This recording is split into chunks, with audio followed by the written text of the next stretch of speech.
with the pioneers, and we still have few of those mothers who are knocking on doors still with us. And we need to thank them for the will, the courage, the enthusiasm to do so, and we are actually their wings to go on with their vision. You know, having, if somebody will ask them if they could dream about having so many branches, so many workers, so many services, I'm not sure about. So we got this gift, and it's precious, and our responsibility is to keep this legacy and to go on. Thank you, Ella.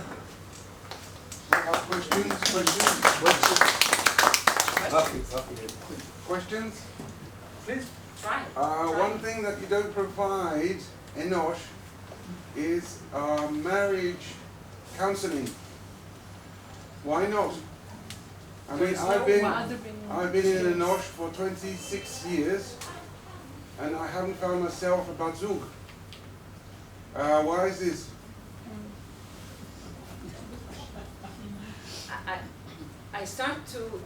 I like to start with there is no why not? Maybe we need to do so. And I think that in our family centers, there is some help for couples and that are in a situation like you described. Well, how do you find a marriage partner? And you are talking about matchmaking. Matchmaking, yes. So counseling is something else, and matchmaking is something else. We don't do matchmaking, but now there is a new organization, or I would say approach that was put together by Tzviel Rofé. Did you hear about it? We don't do באינטרנט. באינטרנט? כן, נפש של נפש. טוב. שאלות נוספות?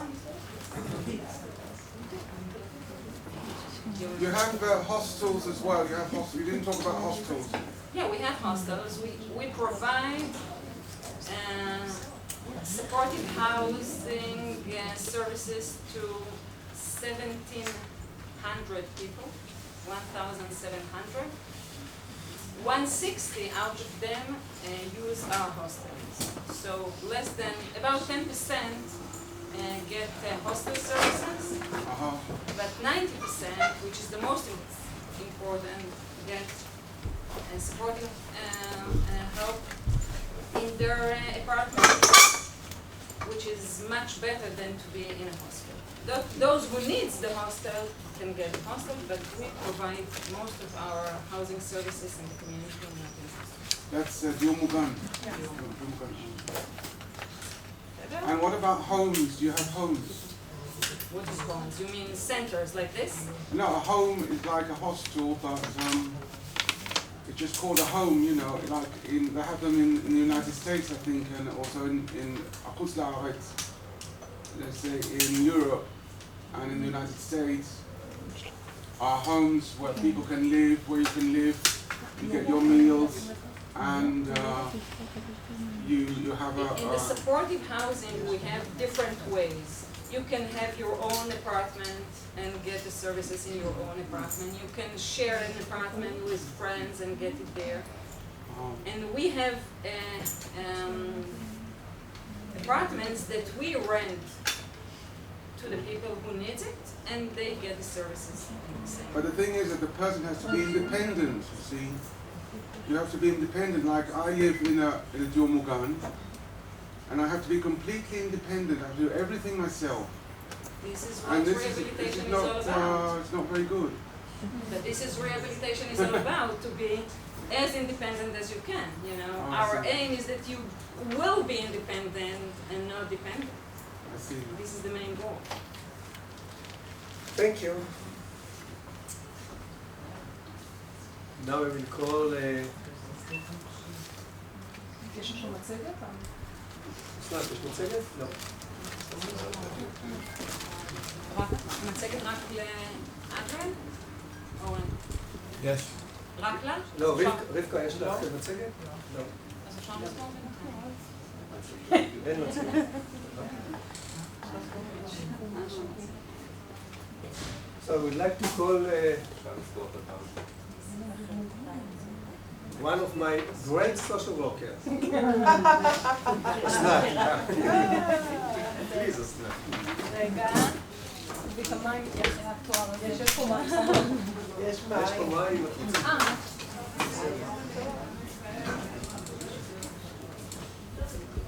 אני מחבר, אבל... כן. צריכה לעמוד. לא? הנה, יש לך.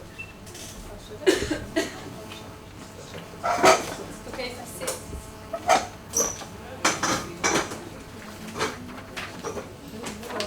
Shalom everybody, my name is Asnat, I'm a social worker and work here as a coordinator. What can in English, I don't know. In what we call supported housing. We don't have hostels here in Jerusalem, Enosh hostels here in Jerusalem. We have many people living in their own houses all over the city, and our staff comes and helps them in the house, in their own environment. That's it. You may ask if you want to anything while I speak. First, I want to say that I'm not a public speaker and my English is not that good, and you will have to forgive me.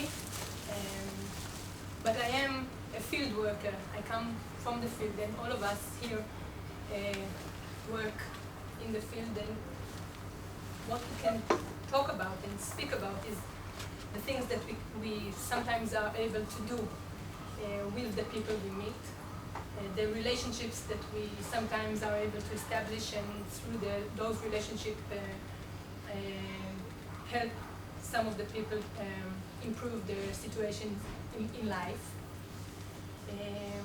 And I would like to share one such relationship with one person. 4 years ago, I will read at first and then maybe I can. 4 years ago, I met Igor. It's not his real name. I will try to stick to the not his real name. I hope I will not betray his trust, but I met him for the first time 4 years ago in his house, in his flat, with his flatmate.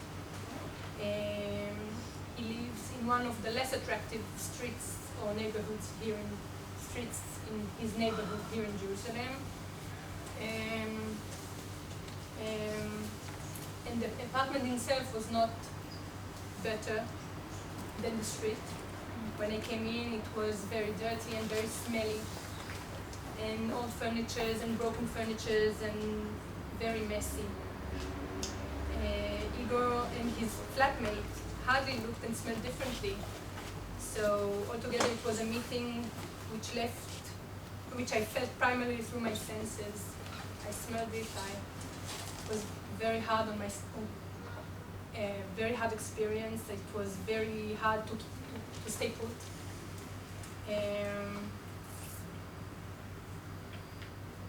And to use a hard word, I was disgusted. I sat there and was a bit disgusted with what I smelled and saw. And my mind drifted very quickly to what has to be done. Very quickly, I thought, the words I remember were bleach, soap, scrub, throw away. And immediately I had a plan in my mind, like what has to be done. So when the counselor and I met Igor and his flatmate to draw a working plan, I had already an idea what has to be done. And Igor and his flatmate said the same things. They also wanted the flat to be cleaner, so it was very easy. It seemed very easy, and I was very happy, and we we thought we could start, and everything seemed very optimistic. I will now only focus on Igor, although many of the things were related also to his flatmate. But it did not take long for us to see that words and actions apart. Words are apart and actions are apart. Igor was not keen on cleaning and arranging. In fact, he was not keen on doing anything much. He would go to work for 3 or 4 hours every day in a protected factory. He did go there every day, after which he went to eat in the center of town something, shawarma and I don't know, steak, something good, something, for him it was good, it was usually not very healthy. And then he would go home and he would go climb into his bed and turn on the TV, and there he stayed. The TV was always on the Russian channel, and that was it. When we went there for meetings, we always felt we were interfering him. He unwillingly opened the door. Usually he would call from the bed, yes, and we could go in, and he would be in his underwears, getting up, and yes, a seat, and he would wear something and come and sit in the living room on a big reclining chair, which was broken, and all the time we had to we feared he would roll over. He is a big man, and yeah. So, and there we sat. Whenever the counselor reminded him of the plans made for this meeting to clean, he would react by uttering "ah" with the hand, a wave of the hand. He was not keen on talking either, although his Hebrew was okay, it was not rich or fluent. Mostly it seemed to us he felt as if it was a waste of time also to speak. When asked, he would say everything was okay and say nothing more. So his counselor and I were starting to feel desperate in the meeting with him. Nothing happened, nothing of consequence was said. We were bored and felt like leaving after 10 minutes or so, and he seemed to want us to leave after 10 minutes or so. He would do like this and get up and say, well, like, this is your time to go. In supervision, when we met, his counselor and I began speaking of helplessness, of boredom and death. We agreed that the house looked and felt to us like a cemetery. It was like going into a cemetery. It was dark, it was lifeless. And when we imagined Igor lying in his bed, it seemed to us as if he was lying in a coffin. This was our imagination, but it was very vivid. The feeling was very strong. He seemed to us dead. Whenever we spoke of him, we would start the meeting upright, and then as it continued, we finished the meeting bent over and with low spirits, and we saw no opening of change. We could see no future, and we could think of nothing we can do. But in the meantime, we kept coming, and we didn't go after 10 minutes. And as a mean against the hard feelings which the meeting with Igor aroused, we started asking questions. Started just asking, talking, saying something, and we didn't. We left. I mean, we abandoned the goals that we so nicely written in the working program. We had this tabla, this. Yeah, it was written, very nicely, but we abandoned it and we just started talking and see maybe something would come out. And we tried and we asked question about Russia, whatever came into our mind, and Igor answered. He spoke mainly, whenever we asked about Russia, he would speak. So he spoke of Odessa, where he came from, and the time he was a young father there. He had a small family there. He was father to he is still, but he was a father to a young daughter. And he would tell us of the time he took her to kindergarten, took her from kindergarten home, and walked hand in hand with her back home to ballet lessons and piano lessons, and they went to the sea and to the zoo, and he had all these memories. So we learned a lot. We knew already that his daughter is estranged from him. She was not willing to have any contact with him. We knew she lives in Bnei Brak. She became ultra-Orthodox. We knew she had children. We had a number of Rabbitzins that he can sometimes contact and ask some questions. But mainly we had, not only the information was important, what was more important that we learned about him a lot by looking at him and hearing him, because whenever he spoke of Russia and his daughter, he would lit up, and his eyes were bright, and he was smiling, and he was almost happy. And whenever he would speak about the years here in Israel when they came, and the immigration crisis, which was very big, and the deterioration of the relationship with his wife, and psychotic breakdown, yes, and the hospitalization.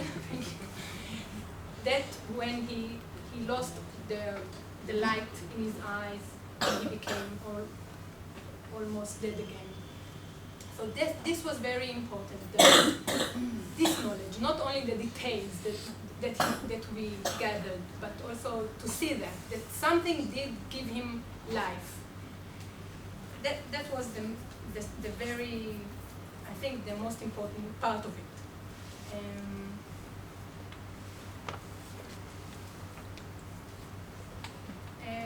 And sometimes we still try to move things here and now, and we would offer, maybe you will feel better if we clean your room, and maybe you will feel better if you go and bathe yourself and wear new clothes, and maybe we can cook something, and maybe, so we tried many things, but everything was like,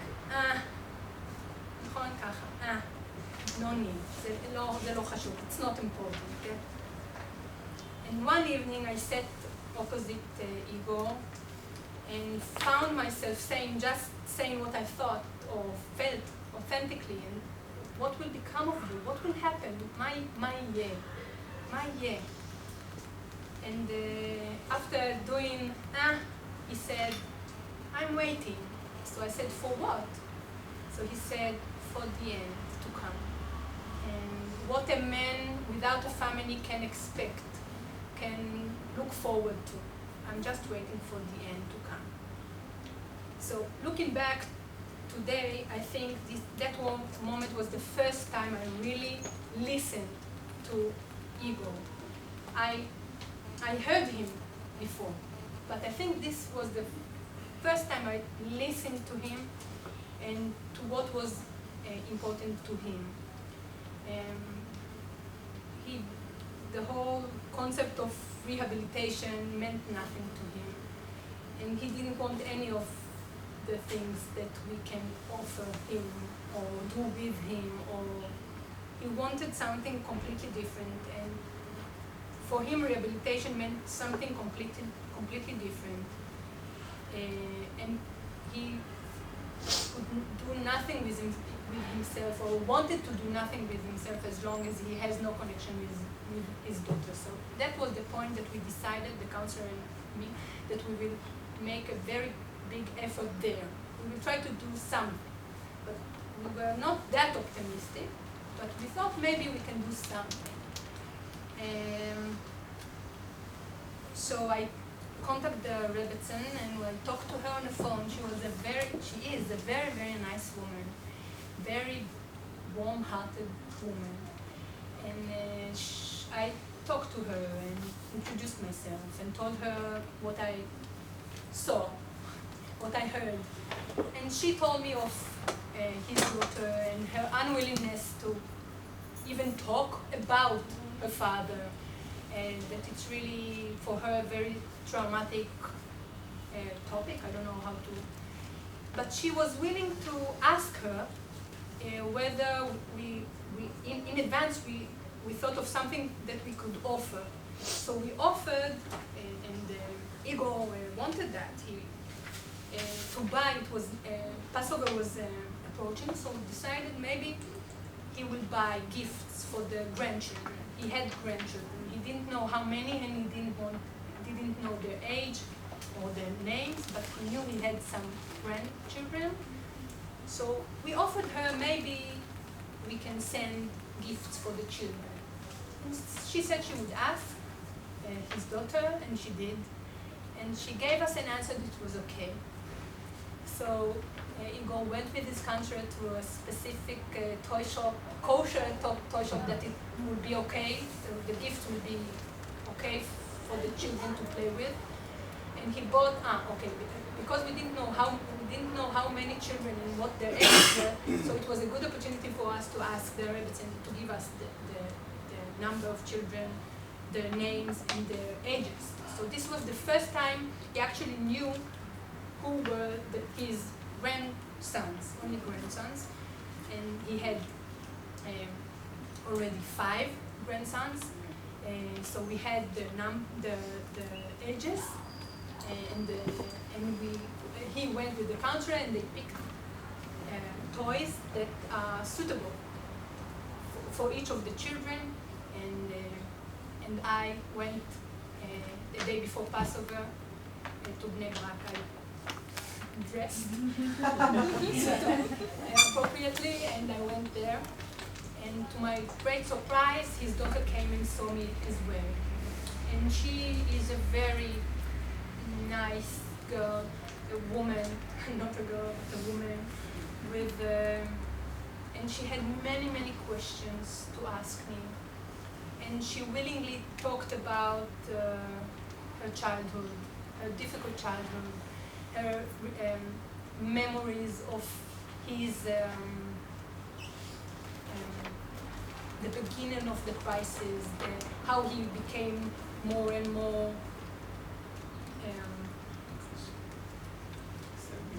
eccentric, thank you, and how he became more and more violent, and the fear she had of him, although he never hit her.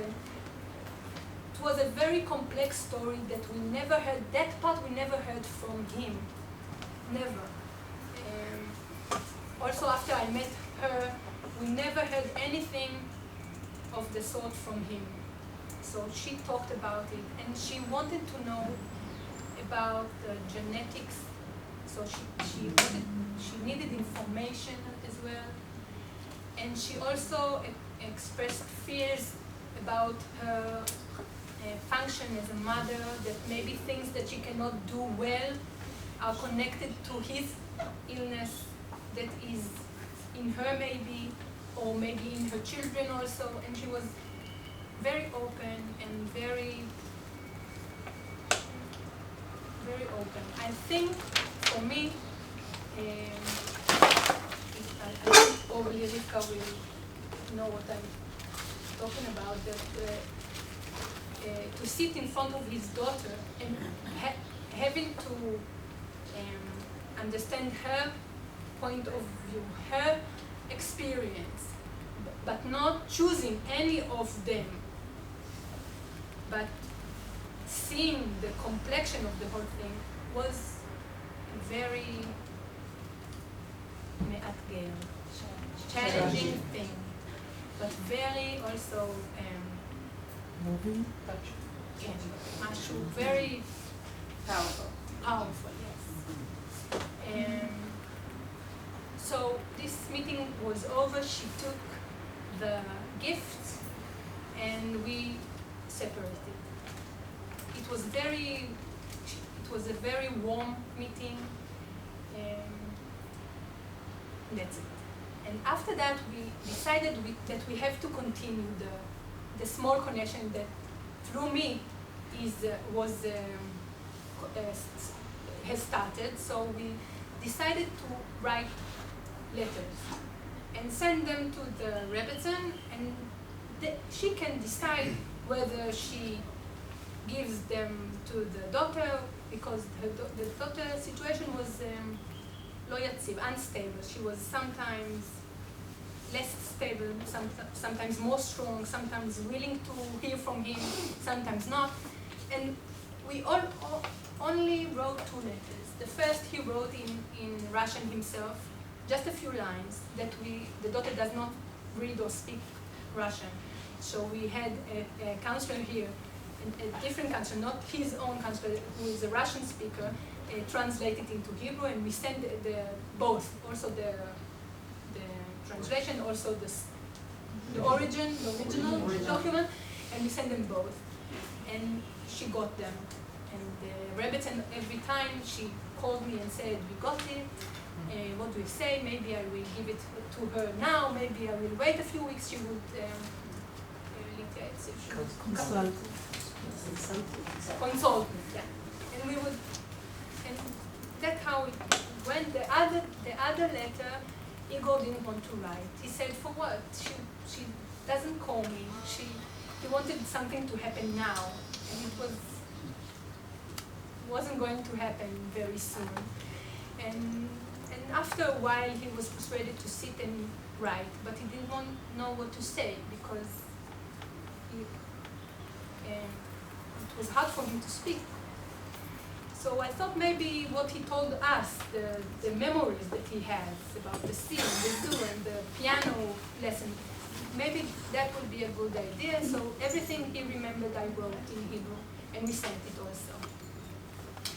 By then it was already almost Rosh Hashanah, and so Igor wanted to buy something for his daughter for Rosh Hashanah.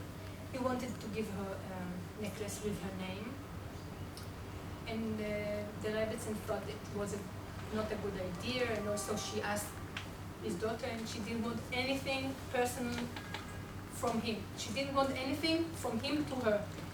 She only allowed him to buy something for the children, but he wanted something for her. So he decided to buy something for the house, so everybody can enjoy.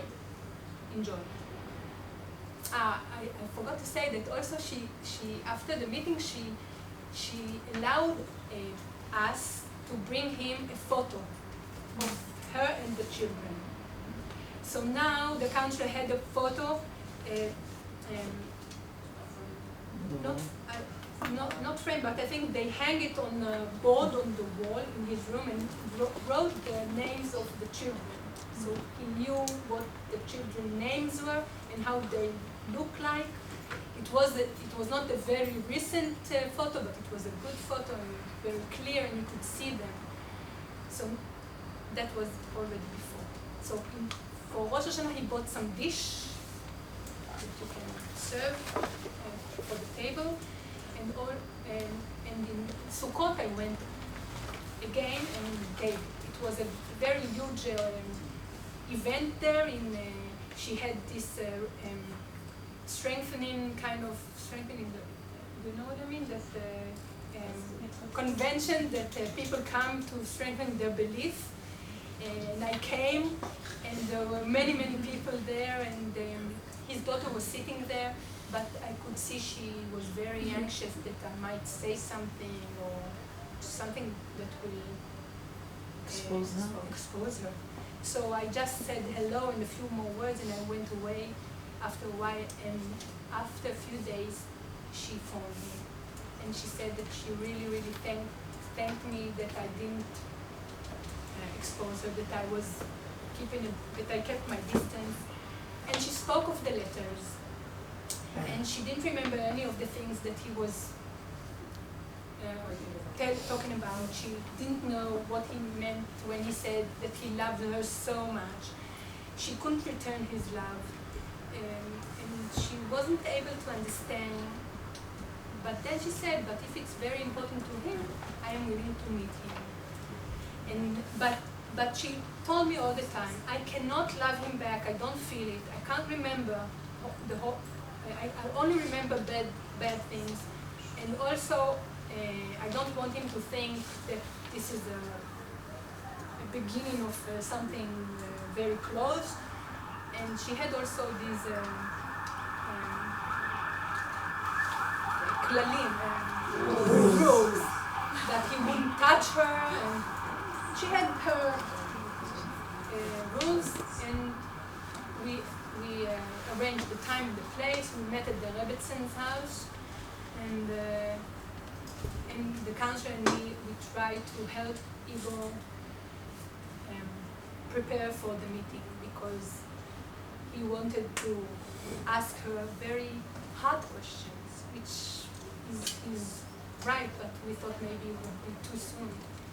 We were afraid it would blow in his face, and also we wanted him to make sure that he would be nicely dressed and clean. And so we reminded him to bathe and to wear, I don't know, clean shirt, and we went. We drove to Nebrak. We didn't speak much on the way. He was very quiet. He always was quiet, but more quiet. And then we came, and the daughter came. It was very, very high. It was very tense and very emotional, but they were very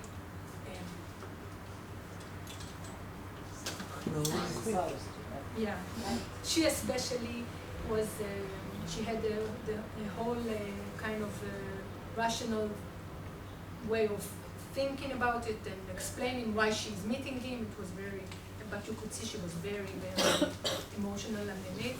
And also him, they spoke, and he asked, and she asked, and they spoke, and it was okay. But it was obvious that nothing warm will come of it now. I mean, he was very moved, but also very disappointed when we left. Because she was willing to accept his gifts to the children, but no more. She was willing for him to speak with the Rebbetzin, but not herself. And it was very hard for him to accept that we came so far. Something happened that did not happen for 20 years, but no more, at least for now. After that, Igor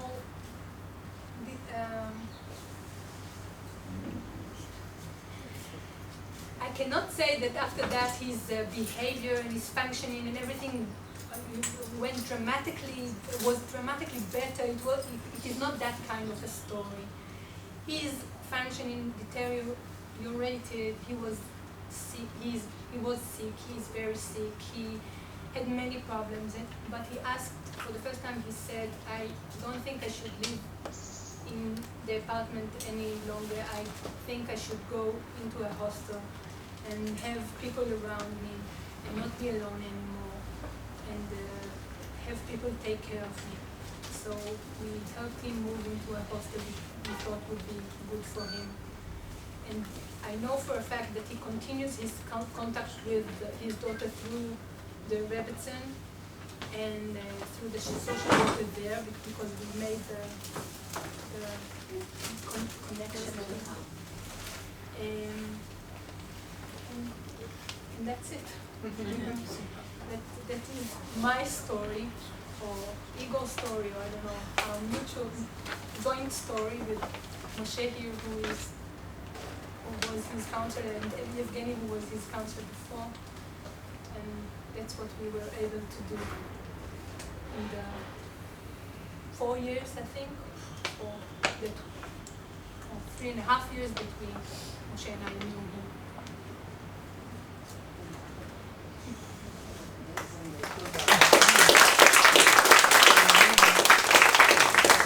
I wanted to say that from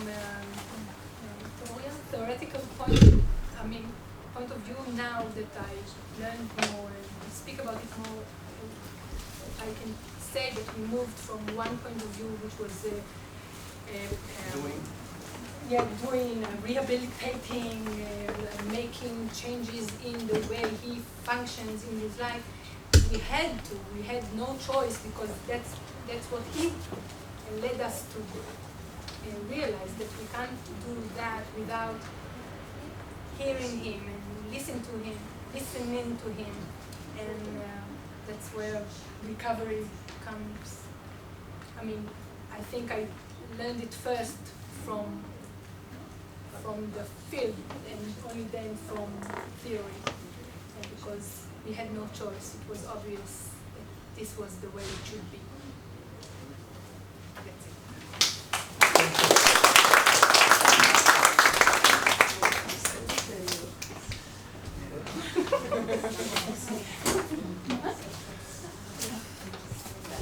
I think it was some kind of process of coming from doing to being, and from rehabilitation to recovery, and in recovery, finding the meaning of life.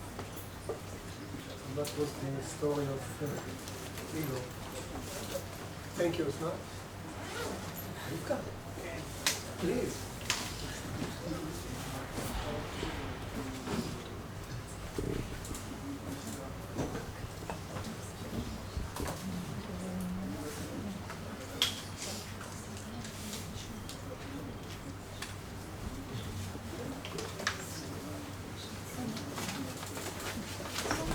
Good morning.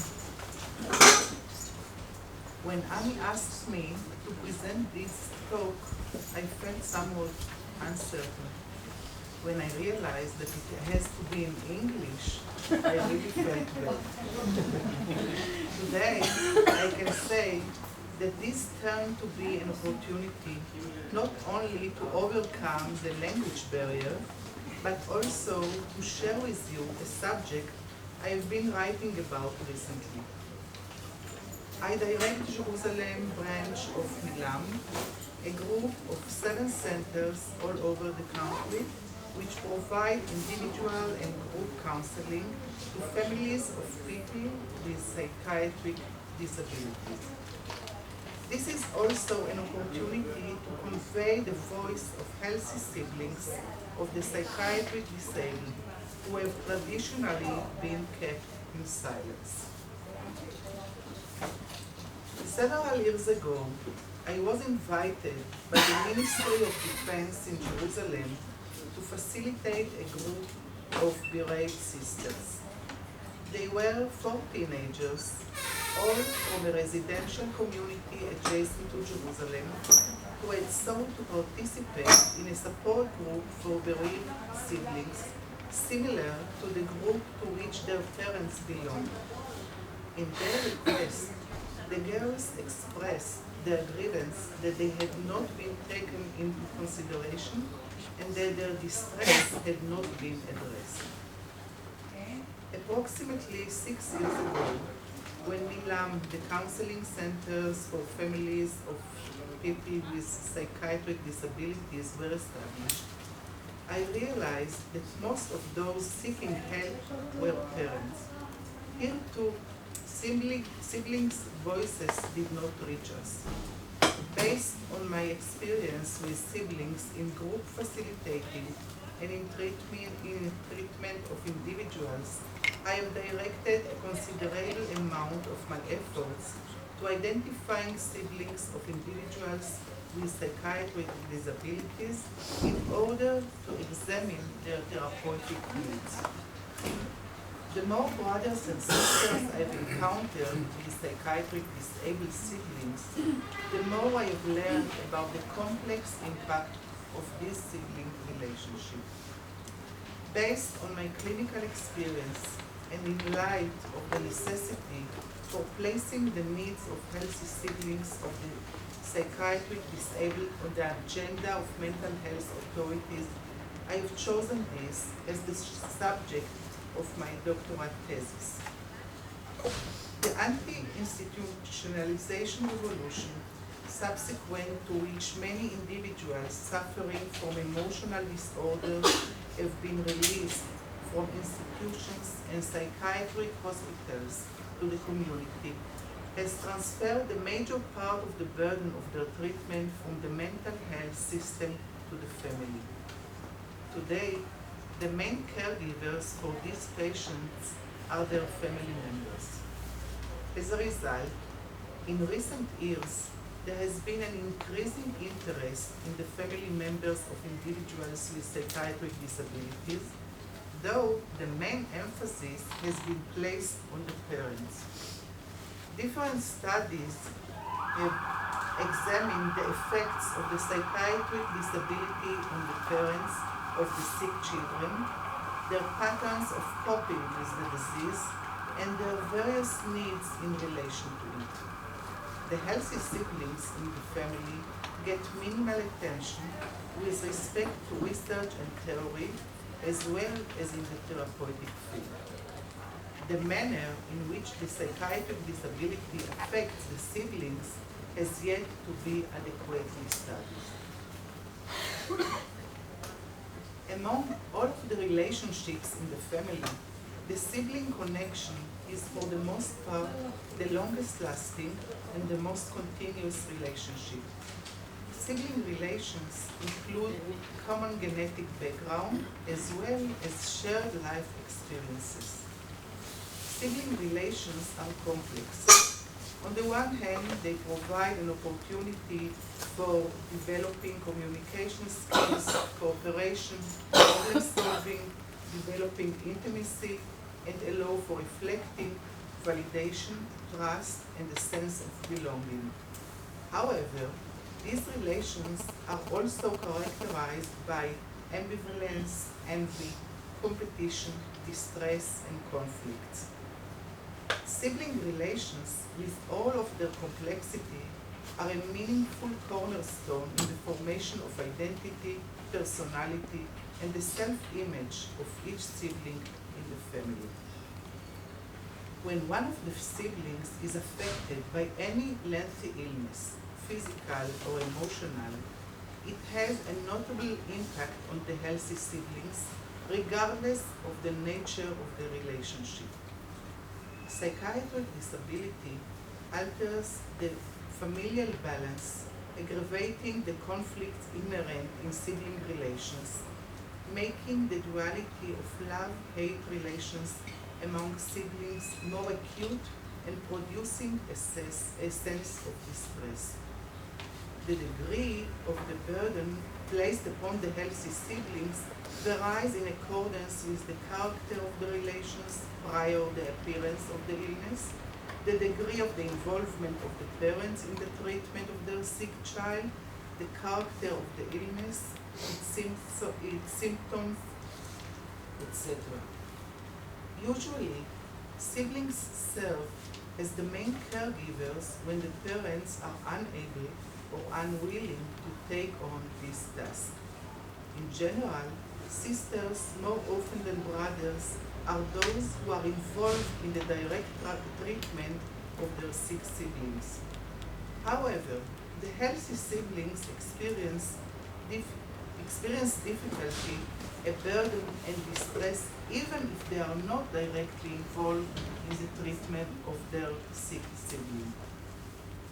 In what manner are the healthy siblings affected by the psychiatric disability of their brothers or sisters? Based on the literature, it appears that the impact of the psychiatric disability on the healthy siblings is quite extensive and impacts upon many areas of their lives. Thus, the psychiatric disability of the sibling affects their personality and their self-perception, as well as their choice of profession, relationship patterns, political